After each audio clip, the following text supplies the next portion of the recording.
When you talk about divine repayment, you're not talking about a cosmic bank account. You're talking about something far more mysterious, something deeply moral, psychological, and spiritual. You see, the universe, or rather God, has an inbuilt principle of reciprocity. It's woven into the structure of reality itself. What you pour into life doesn't simply vanish into the ether. It circulates, gathers weight, and eventually returns. Here's the part most people miss. It never comes back as you gave it. It comes back multiplied. It comes with interest. When you give love in a world that often responds with indifference, when you choose honesty in a culture that rewards manipulation, when you persevere when every instinct tells you to quit, you're investing in a divine economy. God notices that. The soil of faith is not sterile. It is alive, rich, and dynamic. What you plant in righteousness will not just grow, it will overflow. Yet, the process is not instantaneous. There is an invisible season between sowing and reaping, and it's often in that gap where most people lose heart. They think God has forgotten, but He hasn't. The interest is simply accruing. There is a reason God delays His repayment. If He rewarded you immediately for every act of obedience, you would never mature. You'd become transactional with your faith, like a child who only behaves when given candy.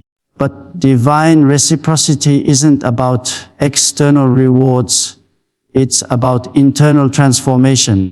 Every good seed you sow must first die in the soil before it can bear fruit.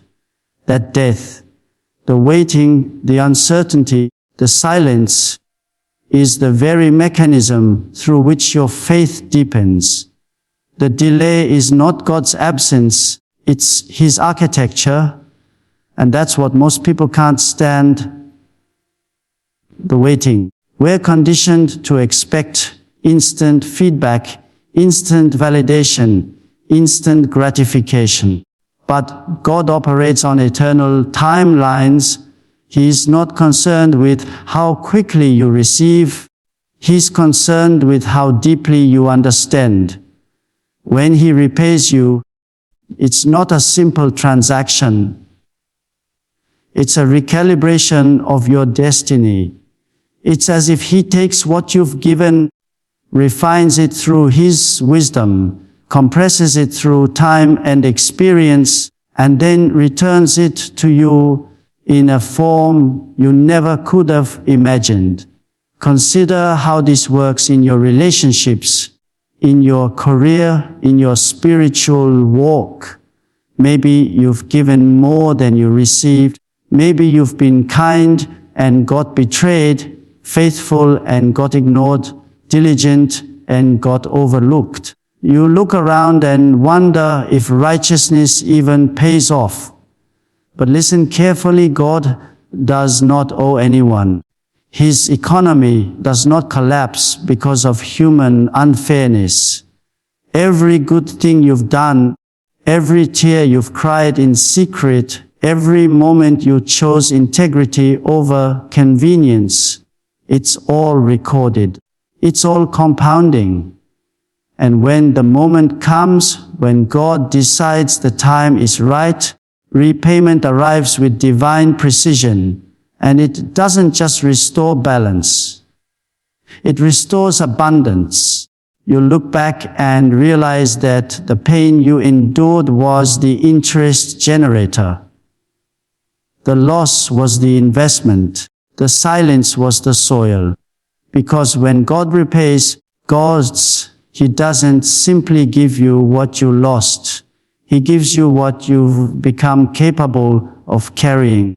That's why divine repayment often feels overwhelming. It's not just compensation, it's revelation. It shows you how deeply God values obedience, perseverance, and trust. The person you were when you started couldn't have handled what He's about to give you. That's why He waited. That's why He multiplied. That's why it comes with interest. So when life feels unjust, when you wonder if your sacrifices were in vain, remind yourself God is never out of balance. His justice is not delayed, it's accruing. Every act of faith compounds in the votes of eternity. When it's time to receive, it won't just fill your cup, it will overflow it. Because when God repays, it's not about getting even. It's about being elevated. Pain has a strange way of teaching what comfort never can.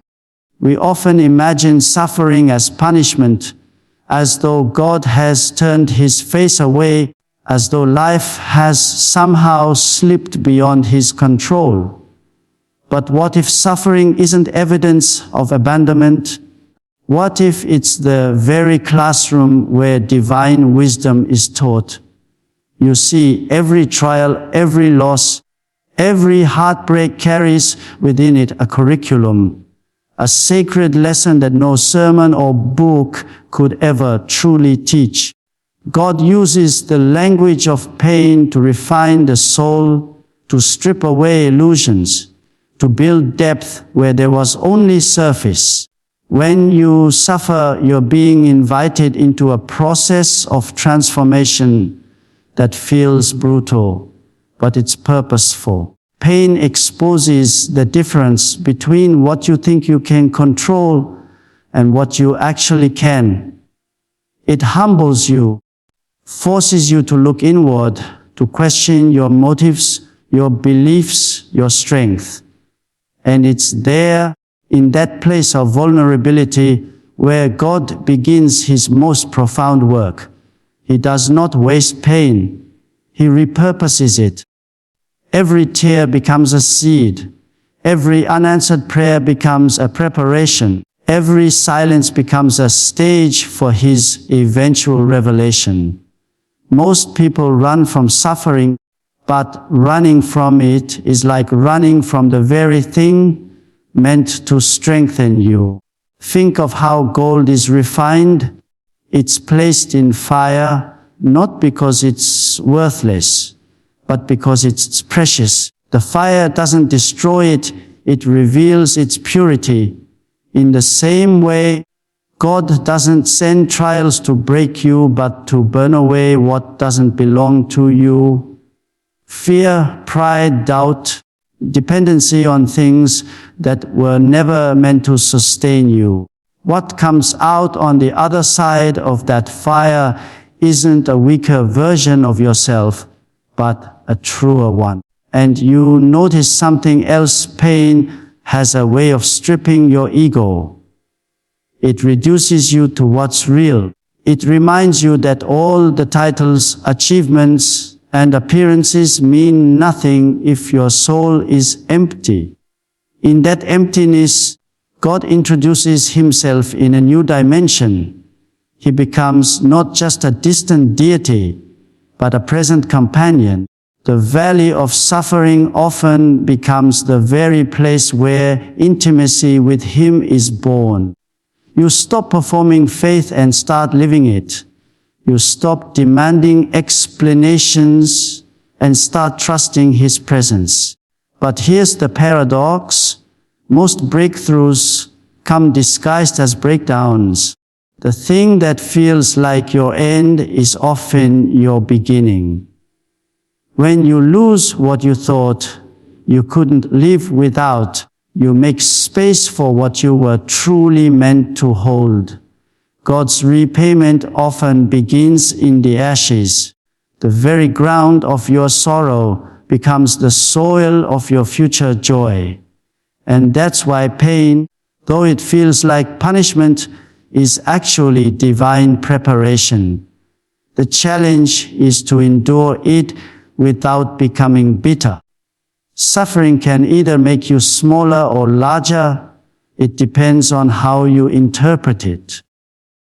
If you choose resentment, you stay in the fire without transformation. But if you choose faith, the fire becomes your refinement. God's repayment comes later, but the interest accumulates in wisdom, patience, and perspective. When He restores you, you no longer crave what you lost. You value what you gained through the loss, strength, empathy, and a clearer vision of truth. Look back on the darkest seasons of your life and you'll see something remarkable. You didn't just survive them, you outgrew the version of yourself that entered them. You learned resilience, you learned surrender, you learned that peace isn't the absence of pain, but the presence of purpose within it. And that's divine repayment in its earliest form, transformation before restoration. So don't despise the process. Don't assume that the fire means God has left you. He's closer in the furnace than He ever was on the mountain. The suffering you endure today is the shaping of tomorrow's strength, because in the kingdom of God, nothing is wasted. Every scar becomes a signature of grace, every trial a testimony. The pain that once threatened to destroy you will one day become the very proof that He was building you. When God repays, even your suffering comes with interest. Faith is the currency of heaven, not because God needs your belief to exist, but because faith is what aligns you with His reality. In the natural world, we trade in money, power, and influence. But in the spiritual realm, the only tender that holds value is trust. Trust in what you cannot see, hope in what has not yet happened, confidence in a promise that seems delayed. That's faith, and it is the substance that moves heaven to act. When you walk by faith, you are making a divine investment. Every act of obedience, every choice to believe despite the evidence, is a deposit in the unseen economy of God's justice. But faith isn't naive optimism. It's not pretending everything is fine. It's an act of defiance against despair. It's the refusal to let visible circumstances define ultimate truth. Faith stands in the storm and says, "This is not the end."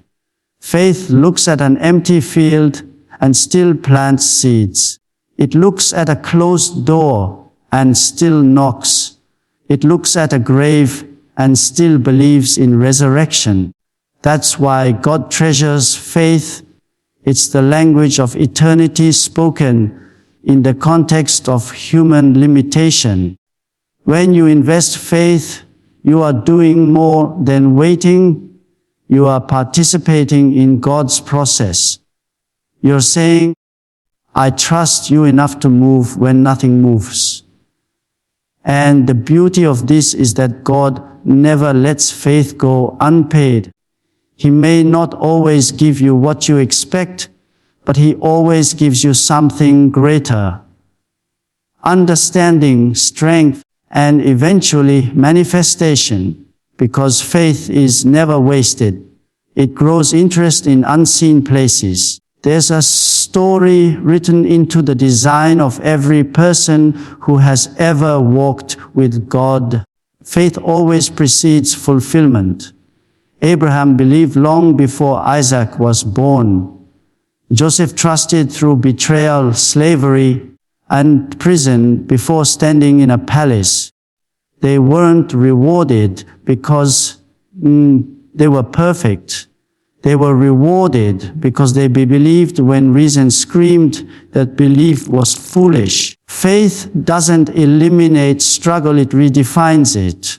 It transforms delay into preparation, loss into investment, pain into purpose. We often think of faith as a feeling, but it's more like a decision. You decide to believe when everything inside you trembles. You decide to stand when every instinct tells you to run. You decide to praise when all logic says to curse. And every one of those decisions becomes a seed in God's economy. You can't see its growth beneath the soil of time, but it's growing. It's compounding. God sees your silent endurance, your prayers whispered through tears, your acts of obedience when no one's watching. And He calculates interest. Faith's greatest test is not when life is bad. It's when nothing seems to happen. That's when you begin to wonder if you misheard, if you misstepped, if you were ever meant to hope at all. That's the moment your faith is being weighed, not to measure its weakness, but to multiply its worth. Because every time you choose faith in uncertainty, your capacity to receive expands. God is not interested in simply giving you what you want. He's shaping you to sustain what you're praying for. And when the repayment comes, it doesn't just meet your need. It overflows your expectations. Faith brings divine interest because it's rooted in relationship, not transaction. When you trust Him with your pain, your time, your dreams, He returns not only the blessing, but the wisdom to handle it.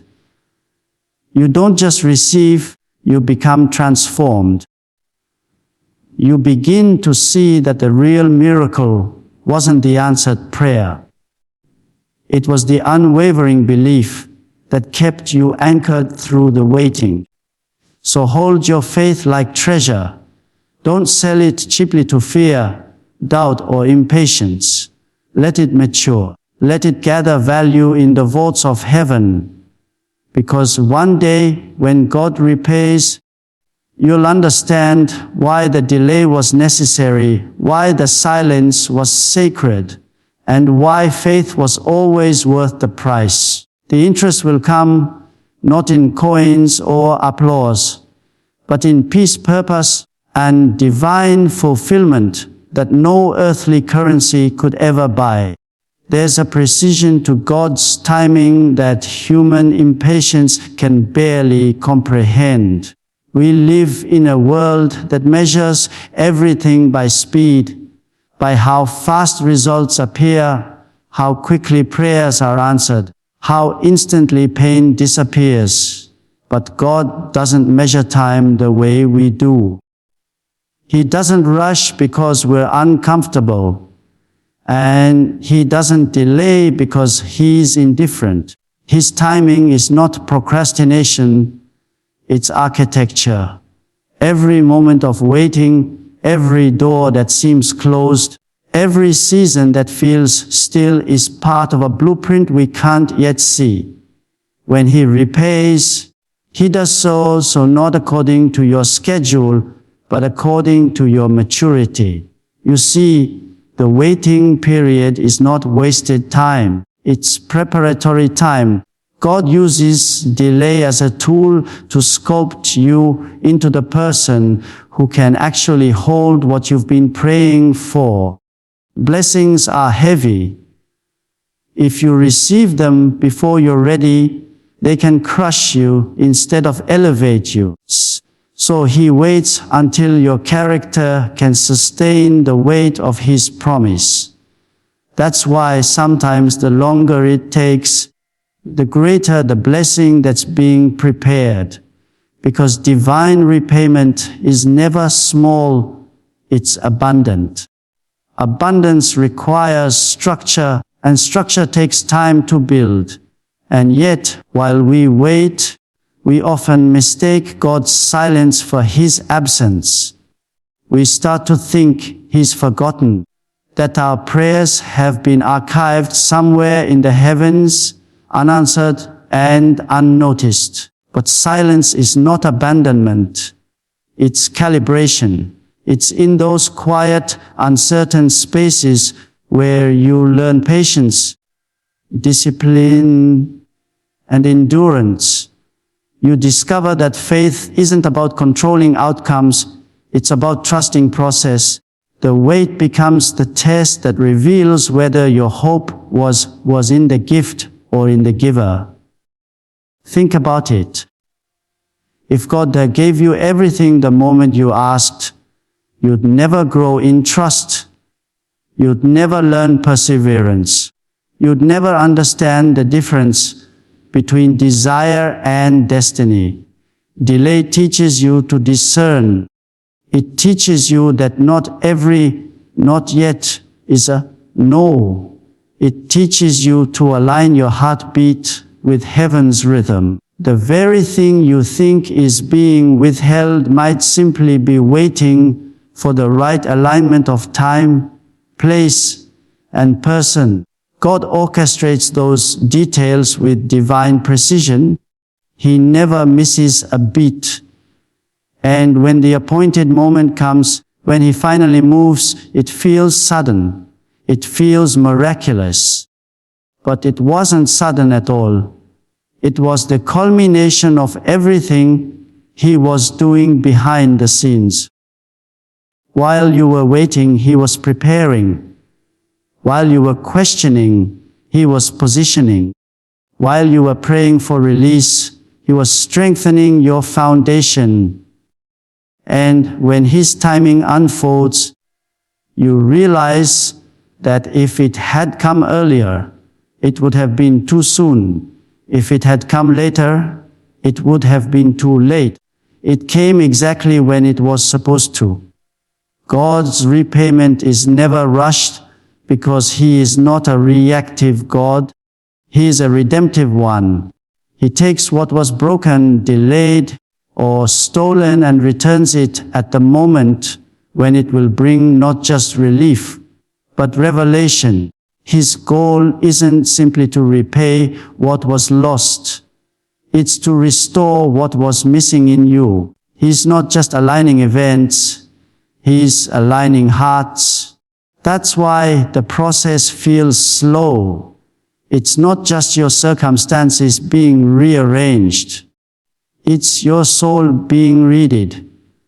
So when it feels like nothing is happening, when the doors stay closed and the heavens stay quiet, don't assume the delay means denial. The waiting is the workshop where divine interest builds. What's being shaped in patience will last far longer than what's gained in haste.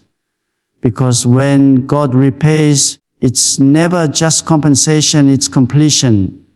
He ties together the threads of what seemed random, painful, and delayed into a tapestry that reveals purpose.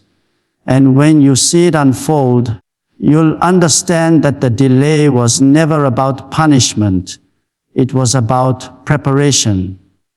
His timing is perfect, and His repayment, when it comes, arrives right on time, carrying not just what you prayed for, but what you became while you waited. There's a precision to God's timing that our impatience rarely understands. We want everything to move at the speed of our desire, but He moves at the pace of purpose. Every season has its appointed hour, and no amount of pleading or pushing can make it arrive sooner without destroying what it was meant to become. The delay that frustrates you is often the very thing that protects you. God withholds not because He's indifferent, because He's building something stable, something that won't collapse the moment you touch it. Waiting is not passive. It's the hardest form of obedience. It's trusting when you can't see movement, believing when heaven seems silent, And that silence is not God's absence, it's His design. It's where He tests the depth of your trust and shapes the architecture of your character. You can't rush construction and expect endurance. You can't demand miracles and neglect maturity. The time between promise and fulfillment is the proving ground where your faith either fractures or fortifies. And that's why divine repayment often takes time. If blessings came instantly, they would spoil us, not strengthen us. You can't handle what you haven't grown into. God delays not to deprive you, but to develop you. He's not just preparing the blessing, He's preparing you for the blessing. That's why sometimes the thing you've prayed for isn't denied. It's simply waiting for the version of you that can carry it with integrity. Think about the rhythm of creation itself. Seasons, cycles, and timing all working together. Seeds don't bloom in winter. Rivers don't rise before the rain. Every natural law reflects a spiritual one. There's a time to sow, a time to wait, and a time to reap. Faith is what keeps you steady in the middle. When nothing seems to be happening, something always is. God is aligning people, opportunities, and circumstances in ways you can't see. You're being positioned, not postponed. And when His timing finally unfolds, it often feels sudden. Doors open, answers appear, everything shifts. But that sudden moment is never really sudden. It's the visible manifestation of years of invisible orchestration. God doesn't work in chaos. He works in completion. What looked like delay was divine coordination. Every closed door protected you from premature access. Every unanswered prayer refined your motives. Every waiting season deepened your roots. When God repays, He doesn't just restore lost time, He redeems it. He compresses what should have taken years into moments of breakthrough.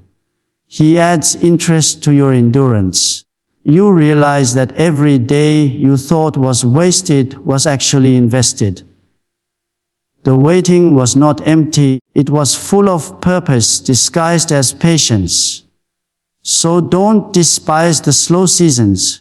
Don't confuse silence with inactivity. God's timing is not a test of His ability.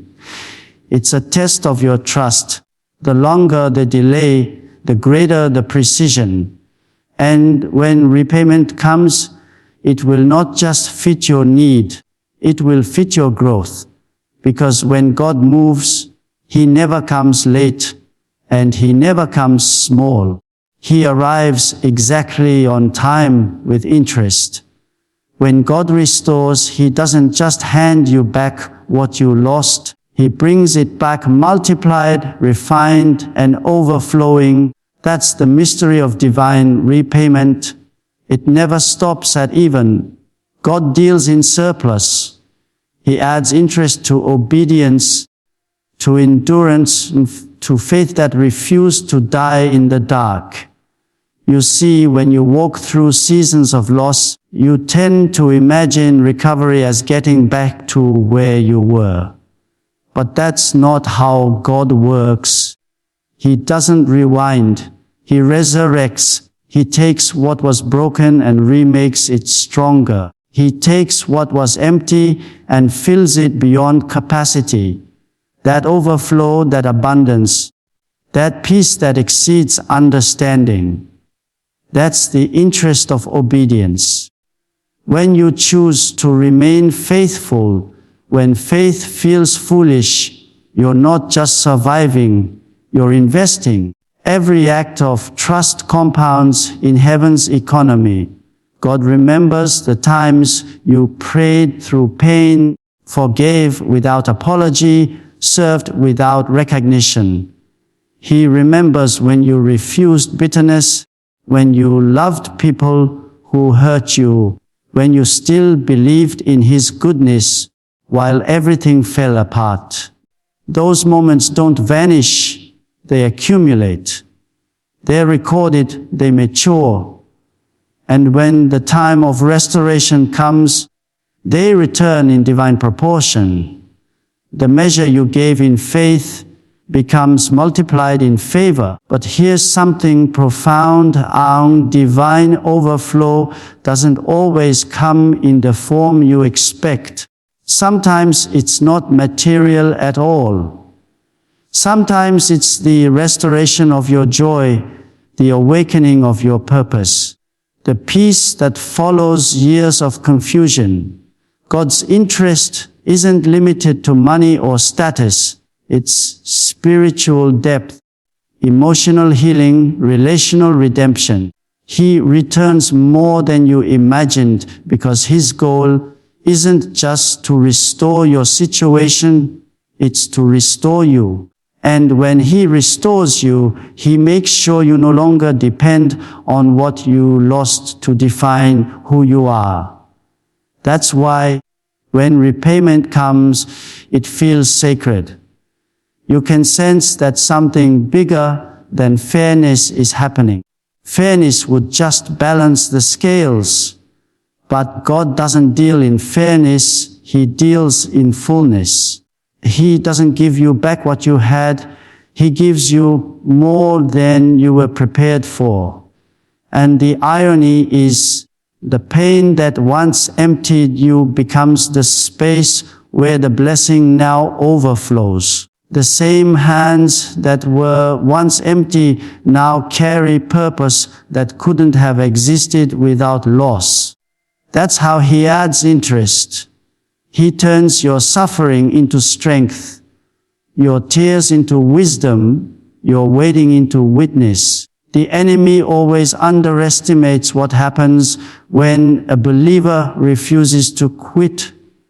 Because every time you keep walking, keep believing, keep hoping, you're adding interest to your restoration. You're creating momentum in the unseen. What feels like endurance is actually multiplication.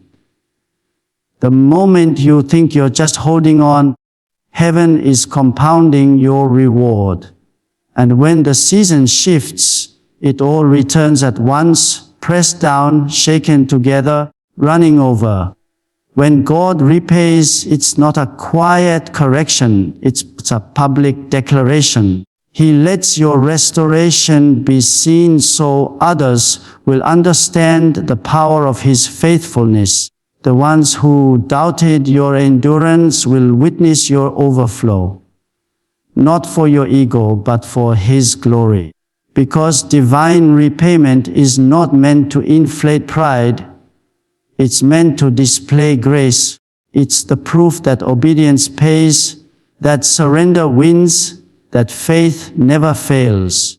So don't measure your future by what you've lost. Measure it by what God can multiply. The story of your suffering will never end in subtraction. With God, it always ends in overflow. Every hardship becomes a deposit. Every delay increases the interest. And when it's time, your restoration will not look like recovery, it will look like abundance. Because when God repays, He never settles the balance. He exceeds it. He turns ashes into beauty, mourning into dancing, loss into legacy. That's what divine interest looks like. Your cup running over, your heart healed, your faith rewarded, and your story redeemed.